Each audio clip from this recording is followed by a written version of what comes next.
పెట్టినా ఇష్యూస్ అలా వచ్చాయి.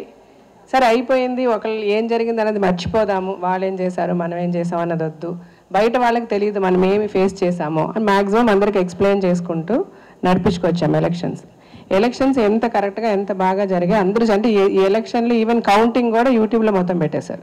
So everything was so transparent. ఇంత ట్రాన్స్పరెంట్గా జరిగిపోయిన తర్వాత, వాళ్ళు ఓడిపోయిన తర్వాత, ఇంక ఇప్పుడు నిన్న యాక్చువల్గా ఏదో సిచ్యువేషన్లో పరుచూరి గోపాలకృష్ణ గారితో మాట్లాడాను నేను ఈ సంతకాల గురించి. దేనికి వస్తే ఎప్పుడు స్వారింగ్ ఇన్ సెరమనీ అన్నారు ఆయన. సార్ 22nd అనుకుంటున్నాం డైరెక్టర్ గారు, 22nd ఫిక్స్ చేశాము అని చెప్తే 22nd వరకు ఎందుకు ఆగుతున్నారు మీరు, వెంటనే చేసేసి ఉండొచ్చు కదా, చాలా ఇష్యూస్ వస్తాయి సంతకాలని అదని ఇదని, మీరు వర్క్ చేయాలంటే చాలా ప్రాబ్లం అవుతుంది కదా అన్నారు ఆయన. అంత బికాజ్ ఈజ్ సీనియర్ మ్యాన్, ఆయనకి తెలీదా. సో ఇంతకుముందు ఈయన చెప్పినట్టుగా ఎన్ని అంటే సీఎంలు బిఎంలు అందరూ ఎలక్షన్స్ ముందు జరిగినా కూడా వన్స్ ఎలక్షన్స్ అయిపోయి ఓడిపోయి గవర్నమెంట్ డిజాల్వ్ అయిపోయిన తర్వాత ఆబ్వియస్గా వెంటనే వాళ్ళ మంచి ముహూర్తం చూసుకొని స్వారింగ్ ఇన్ సెరమనీ జరిగిపోతే పనులు చేసుకుంటాం బేసికల్గా. అదే సదుద్దేశంతో మనందరం ఒకటైపోయాం అన్న ఒకే ఒక ఫీలింగ్తో మేము చాలా సిన్సియర్గా పనిచేసేసాం. పొద్దున్న 10:30 గంట వచ్చి ఆఫీస్లో కూర్చొని నేను నరేష్ షూటింగ్ ఉన్నాయన్ని లాక్కొచ్చి మేజర్ థింగ్స్ ఫైల్స్ హిల్స్ అన్ని బట్టి ఎల్ఐసి ఇది చూసి లైఫ్ ఇన్సూరెన్స్ చూసి చాలా టెన్షన్ పడ్డాం అందరివి. సో బేసికల్గా దట్ సంథింగ్ వెరీ ఇంపార్టెంట్ కదా. ఏ క్షణంలో ఎలా జరుగుతుందో తెలియదు. ఎలక్షన్స్ వస్తాయి, ఎప్పుడున్నా ముందున్నా అనుకున్నా కొన్ని జరగాల్సినవి జరిగిపోవాలి. సో ఇవన్నీ చేయాలి అన్న ఉద్దేశంతో చాలా సిన్సియర్గా పనిచేస్తున్నాను మేము అనుకుంటే ఇవాళ పెద్ద షాకర్ వచ్చింది ఇట్లాగని.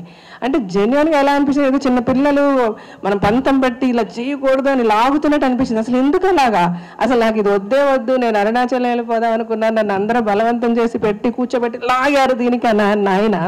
అసలు ఓడిపోయిన తర్వాత అయిపోయింది కదా, ఇంక ఇప్పుడు కూడా ఎందుకు ఇలాగ వేలాడుతుంది ఆయన మేమా.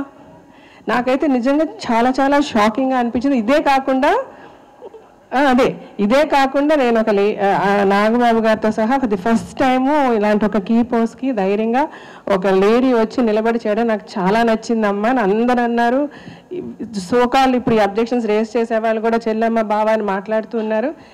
నా గురించి కూడా, నా ఎలిజిబిలిటీ గురించి కూడా మాట్లాడాల్సిన అవసరం వచ్చింది టు ద ఎలక్షన్ ఆఫీసర్. ఏంటి after me winning, after so many people realising and telling so you are the right person అని చెప్పిన తర్వాత కూడా ఇప్పటికి కూడా నా ఎలిజిబిలిటీ గురించి మాట్లాడాల్సిన అవసరం ఏముంది అంటే ఇవన్నీ ఆలోచిస్తే ఇప్పుడు రాజశేఖర్ గారు అన్నట్టుగా రేపు ఏప్రిల్లో వాళ్ళు చెప్పిన టైంకే పోనీ మనం 10 రోజుల తర్వాత స్వేరింగ్ ఇన్ చేసిన తర్వాత కూడా ఎన్ని ఇష్యూస్ తీసుకొస్తారా అన్న ఫియర్ అయితే వస్తుంది మాకు. ఇప్పుడు యాక్చువల్గా ఇది ప్రెస్ మీట్ ఎందుకండి, ఏదో మీలో మీరు మాట్లాడుకోవచ్చు కదా అంటే ఇప్పుడు ఇది ఇలా వదిలేస్తే రేపు ఇంకా ఎంతవరకు వెళ్తుందో. So we really want to put an end to this. This is not a drama, this is not a game. సిన్సియర్గా we come to work. So మేము వర్క్ చేయడానికి మీకు ఇబ్బంది ఉంటే ముందే చెప్పేయండి. సో దట్ అట్లీస్ట్ మేము అందరికీ నమస్కారం పెట్టి అమ్మ మేము పని చేయాలనుకుంటున్నాం, మేము లాగుతున్నారు, మేము చేయలేకపోతున్నాం, మేము వెళ్ళిపోతాం అని చెప్పేస్తాం. వద్దు కదా, ఎందుకు అట్లా. So we are not ready for fight. మేము ఇక్కడ ఎవరిని ఫైట్కి రాలే, అందరూ సిన్సియర్గా పనిచేద్దామని వచ్చాం. వాళ్ళందరినీ ఫస్ట్ థింగ్ అందరూ రండి. తను అన్నట్టు శ్రీకాంత్ గారు ఫోన్ చేస్తే కూడా రాజశేఖర్ గారు అదే అన్నారు. శ్రీకాంత్ గారు నేను గెలిచినా నువ్వు ఉండాలి నాతో, ప్రతిదీ నాకు చెప్పాలి, యూ షుడ్ గైడ్ మీ అని అన్నారు. ఆయన అంత బాగా మాట్లాడారు. సో వీఆర్ ఆల్ వన్ అని అనుకుని పనిచేయాలని అనుకుంటున్నాం.